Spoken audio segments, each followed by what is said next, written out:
Welcome to Extras, part of the Drag Me to the Movies podcast. My name is Joe. And I'm Ned. And in this episode, we're going to pull back the curtain and get real intimate with all of you. And we're going to talk about talk about ourselves a little bit and what keeps us busy outside of the podcast. Kind of figured it might be a neat topic where you guys really only know us from the movie side of things, and right. You know, kind of maybe a little bit of like a dating profile type thing for us. You know what I mean? Ned? Oh, yeah, sure. So my name's Joe. I like long walks on the beach and puppies, even though I'm allergic to them. And yeah. No, so you don't like cats? Is that what I'm hearing? That is correct. I like cats, but I'm extra allergic to cats. Ooh, that's unfortunate. It's super unfortunate. So yeah. I'll start it off just to kind of set the tone, but what Ned and I were talking about a little bit was like, man, I wish we had more time in life, right? Like, for sure. I just turned 40. You're over 40. Time just flies. Wish we had more time for things. And so not that far over 40, just to say, No. I'm not saying you're like, yeah. You're so got a foot in the grave. He's got a foot in the grave, ladies and gentlemen. I mean, you're not wrong there. But yeah, so I'll start. So one of the things that keeps me busy outside of the podcast is I got big into disc golf back in November of last year. And so, yeah, I've been hard into disc golf for about, what is it now? 8 months. And in those 8 months, I've probably gone at least twice a week, even over winter, throwing discs and just playing. And I'm by no means good. I have fun. That's kind of the big thing. It's good exercise and just a fun sport overall.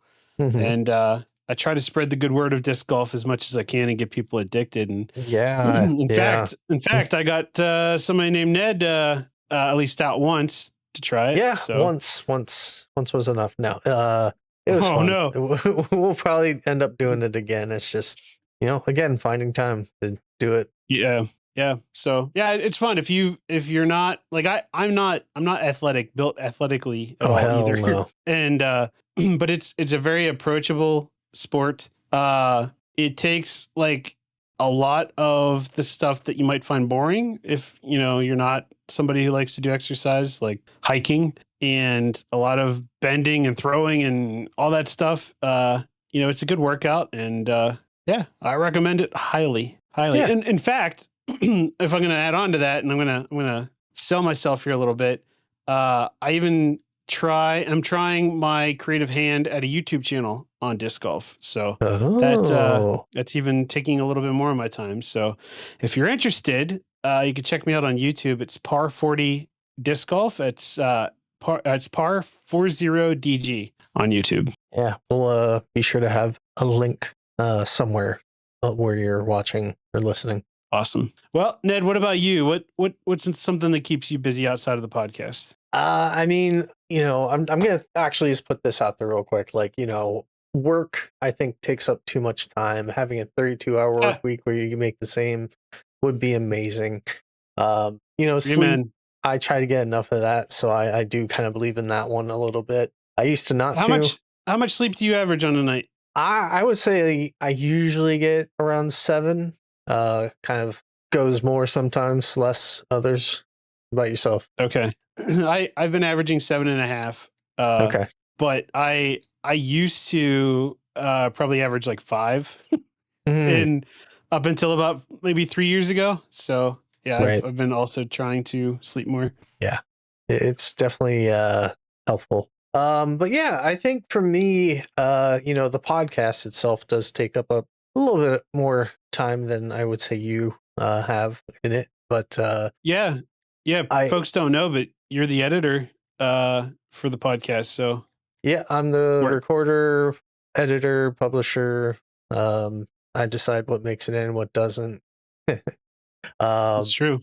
But yeah, I ended up picking up video editing and stuff a while back, and I've done some form of podcasts probably even before this one. I had a couple that never really kind of went anywhere, but they were still fun to do. And yeah, I leveraged those skills, and the graphics in most cases what you see is something I've put together, so that's another aspect. I like to do things where I can exercise some of my creativeness. And I think that ties back to one of the reasons why I go by another name, A Dangerous Mix. It's a reference to The Simpsons, the comic book guy in particular, where he says loneliness and hamburgers are a dangerous mix. But it ties into me, and most of my hobbies and things are not super active. They have me usually sitting in a chair for extended periods of time, not moving, which I do consider a dangerous mix. Right. Nowhere near people. Right. So, yeah, I would say all of that stuff kind of ties in together for me, and is where a lot of my time goes, aside from movies themselves, which me and my wife go out at least. We try to at least once a week. Sometimes I get 2 in there, and then I'm always watching things, from home digitally or on the streaming service or something. So I probably average like 4 to 5 movies a week, if not more. Now you guys have the AMC thing, right? The program, whatever it's called. Yeah, the A-list, which allows you to watch 4 movies for free a week. It's 4. It's 4. It used to be 3, but they raised it to 4. I mean, it's hard for me to get to a theater 4 times in a week. It's like 5 miles down the road, which is about 10, 15 minutes with traffic. But yeah, it's just I could go do a double feature on a Saturday, and I've done that a couple of times. But aside from that, it's really hard to hit that 4 per week. Yeah, that's fair. Do they have any limitations on can it be the same movie 4 times in a row, or do you have to be 4 unique movies? Or no, it's not capped. The only limitation I've run into and complaint I've kind of had, it's not a huge deal, but for example, they had the Teenage Mutant Ninja Turtles movie that they brought back into theaters, and they excluded that from A-listers, so you would actually have to pay to go see it. And I was like, that's not cool. And they pretty much do that for a lot of the older movies that they bring in back into theaters. You actually have to buy a ticket outside your A-list. So okay, but yeah, cool. Other than that, I do recommend that if you can make it out to see at least 2 to 3 movies a month. Last time I checked, it was 2, but if you can make it out to see 2 movies, it pays itself off. So very cool. So about you? Something else that keeps me busy, and well, I mean, all of my hobbies kind of do this. Other side I was going to say is also keep me poor. Is Warhammer. So I'm big into Warhammer 40K, and I like collecting the models, painting them, playing the game. There's a group of my friends that all play together. In fact, friend of the podcast, Warlock of Wi-Fi, is big into Warhammer 40K as well. So I play with him sometimes on Tabletop Simulator. But it's fun. It's I find the hobby side of it with building models and painting to be frustrating, but also very calming. As the longer I've been doing it, the better I'm getting at it and the more efficient. So the frustrating part of it is getting less and less. But yeah, it's fun. It's, the way I have it set up is I have a little painting area. I have an iPad on a stand next to me, and usually I put a YouTube video or a movie up and just kind of vibe out and paint. And nice. Yeah, for those that are Warhammer 40K savvy, I have 3 armies right now that I collect. I have a Adeptus Mechanicus army, an Imperial Knights army, and an Emperor's Children army. The Emperor's Children being the smallest of the 3, but yeah, that's why I say that my hobbies make me a little bit poor, because if you know anything about Warhammer, they price gouge the shit out of you. That is something I'm not familiar with, but I've heard you complain about it a lot. And Warlock and I are going to get you hooked eventually. Nope, definitely not. Yep, that's going to happen. I have other places my money goes. Well, you can have more places for it to go. I don't have that much to go around, so you'll be fine. I'll take out a loan, I guess. Nope. So what else, Ned? What else keeps you busy? I mean, a few other things I kind of get into is web development. I have a background in programming and web development, so there's things I do, and one of my recent projects was the Film Jokers effort, which Joe, I, and the Warlock of Wi-Fi all contribute articles to, where we talk about movies and opinions and anything we really want to kind of throw out there for people to digest. So that's another spot that I like to spend time, and also like try to keep up with some training to stay fresh. And a lot of that has recently kind of focused on AI efforts. Like for example, I ended up taking there's some changes happening on the Google side, where they have this thing called anti-gravity, and that's now replacing Gemini CLI. And I ended up taking that and kind of making like a personal dashboard for myself, using it just to see how it works, and it did a fairly good job. So that's cool. Yeah. That's one of the other locations I choose to spend time. How about you? So the other one I know I've talked about, on the podcast before, but is video gaming. Although it's more and more becoming kind of on the back burner for me. Yeah, I have a few things like that.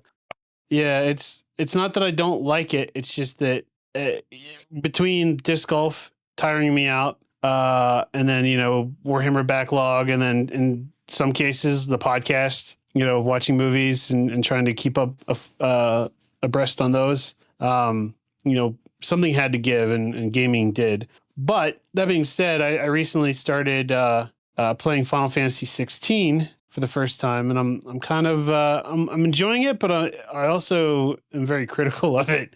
It's been interesting. And I'm not sure if it's a good interesting yet. So I'm still playing my way through it, but gaming has been a big thing in my life since I was a kid. Yeah. In fact, it's kind of how you and I got back together after college. Yep. It's through gaming, and yeah, it's just been a good part of my life. Yeah, I mean, I'd like to say that I've cut down a little bit on gaming, not nearly as much as you. But unfortunately, that has also had other ramifications where I'm not, raising money for Extra Life as much at the moment. And I also haven't been streaming, which is another component that I used to do with that. Right now, gaming has become more of an escape for me, and something I'm doing when I'm just trying to mellow out. Yeah, I think, I mean, you and I both streamed, and it was fun to do, but I almost feel like at one point it stopped being fun and more of a job to me, or chore, I guess. And that's kind of why that died out for me. But in one way though, it sucks because, to your point, with like charity work, which is something you and I both do outside, that suffered from it as well, because that was kind of our driving way of raising funds. So that's something I'm trying to work on now, is what are ways that I can incorporate the other hobbies that are taking more of my time to try to strike up some charity again. Yeah, I mean, I know like you, outside of just gaming streaming, you were doing the Warhammer painting streams and the drumming streams, which I think a lot of people loved seeing you do that. So I think that you definitely have opportunities there. Yeah, I'm not off. I would still consider doing drumming streams. I enjoyed those. It was good from me honing my skill and breaking the rust off. But just some things happened where my practice space, I lost it. So yeah. I don't really have a space now for the drums where it's a good recording place. So eventually I'll get back to it, but for now that's off the board. But yeah, that was another thing I was going to say, is drumming. That's another thing that's kind of taken a back burner. But I enjoy it a lot, and I'm actually sitting in with a band right now. Well, actually with a singer who has a gig coming up in August, and they asked me to drum for them. So I'm going to be practicing over the next few months. Person? It's three. It's a three-piece. Okay, so a singer, bassist, and myself. Nice. So that's something else that's taking up some time. Does the singer play guitar too, or is it just drums? He does. Okay, gotcha. He does. Yeah. Very nice. Well, hopefully you enjoy that. Yeah, I think so. I think it'll be a good time. Yeah. So what else, Ned? Anything else? Yeah. So I'm gonna kind of go into like I typically usually have one thing, if not a few others, that I kind of get into collecting. I have moved away from collecting a few things, like comic books and movies and stuff, where I've gone more digital with my collections. And even if I want to read a comic, I'll go pick up a graphic novel from Comixology or something like that, which is now Amazon. And I don't love the interface. Some things were lost when that transition happened, but it's still something I try to make time for. So in general, reading and stuff like that. I also try to keep an eye out for different Comic-Con events and things that I can go to. So there's going to be something coming up, I think, here in July in my area that I'm going to be hitting up, but I'm always willing to travel. So I'll probably eventually try to get the wife to Baltimore Comic-Con. I've been there once before and I really enjoyed the layout. It definitely seemed to be a little bit more than just the, celebrity meet opportunities, which, those usually end up having a pretty significant price behind them. But last time I was there, at least, I don't know if it's changed. They kind of handled it where they would pull in a lot of big comic book creators. And you could literally walk up to the table, get them to sign something if you have it, just talk to them, meet them. And then in a lot of cases, they weren't asking for like money. They were looking for donations so that they would make a donation to a charity of their choice. So you'd have that opportunity to get things signed, meet them, and make a donation to help someone. So I really appreciate that setup. Yeah, that's neat. It's a neat way. Yeah. So any cons, I'm willing to go give a chance, but unfortunately there are a few that I feel have just become nothing but meet and greets that cost too much. Like, I think charging someone like $60 for a signature because you were on The Walking Dead or something like that, just, I get it, they're trying to make money and make a living, but that's just seems too gougy for me. Right. Yeah, even like the C tier folks from like The Walking Dead are asking for a lot of money. Yes. So yeah, it's a little wild to me. Have you ever paid to get an autograph at one of those Comic-Cons? So I think it was Steel City Con. I did end up paying for one person and it was Neil Adams, which, man, that guy's got an ego on him. So I didn't love meeting him, but I've always appreciated his art, and I did kind of get a couple of prints of his that he signed. So kind of paid for his signature from that. Okay. But very cool. But like, for example, Jim Lee. Oh, good. Yeah. I don't know if you're familiar with Jim Lee. Big comic book, Marvel, DC. He worked on, the X-Men for a while, and then he did Batman as well. Really big comic book artist. Like, he was at Baltimore Comic-Con and they had like a whole specialized section where it was like at least a couple hundred to even get your foot near him. Is kind of crazy. So I was like, nah, it's just ridiculous. Like, it would be cool to meet him, sure, but that format is not how I want to meet someone. Yeah, I don't blame you. I've only done it once, and that was at Steel City Con as well. And I got to meet and get an autograph from Adam West. Nice. Yeah, it was the year before he died, so that was kind of cool to meet him before that happened. Yeah, that I could see as being something special, but I don't know. I can't think of any celebrities off the top of my head that I'm like, yeah, I'd pay to get access to them. But right. Yeah, for what you get out of it, I don't feel like it's worth the money. Yeah, and that might be that I've not met the right celebrity at those things either, because like I see online all the time like people meeting like I'm trying to think of folks like the cast of Lord of the Rings, like Elijah Wood and all them, and it seems like it's a blast. Like you sit there and talk to them for a while, and like but like all the ones that I've ever seen, it's like you're in, they ask you a question, they sign, and then you're out. Like it's move the queue real quick, and it's paying $100 just to somebody say, "Oh, hi, Joe," and then and then you're out of there. Well, and then like especially like us just a few years ago, and I think there's probably even still some cautionary tales and people being germophobic, but COVID and stuff, they put like plexiglass between you, so you can even like shake their hand or give them a hug or whatever that you're open to. It just, I don't know. That whole experience, I'm just like, nah, I'm good. Yeah, I hear you. So I hear you. You have anything else you want to share? The only last thing I would say, and this is a little personal, but hell, I'm going to say it anyway, is dating. Dating takes up a lot of time, and I am in search of finding somebody, so that takes up a lot of time and effort in 2026. Surprisingly, well, hell, even being married does so. That's true. I'm sure. So if you're a single female listener and are interested, let us know in the comments. I can vouch this guy is a good dude. So yeah, I'm all right. I'm all right. And hey, and if it works out, we get married and I die, you'll have a Warhammer army to sell for $1 billion. So there you go. There's a trust. And if I'm still around, you can have a co-host for a podcast. That's true. That's true. Nice. Nice. This is fun. It's I enjoy kind of talking a little bit about it ourselves outside of the whole podcast.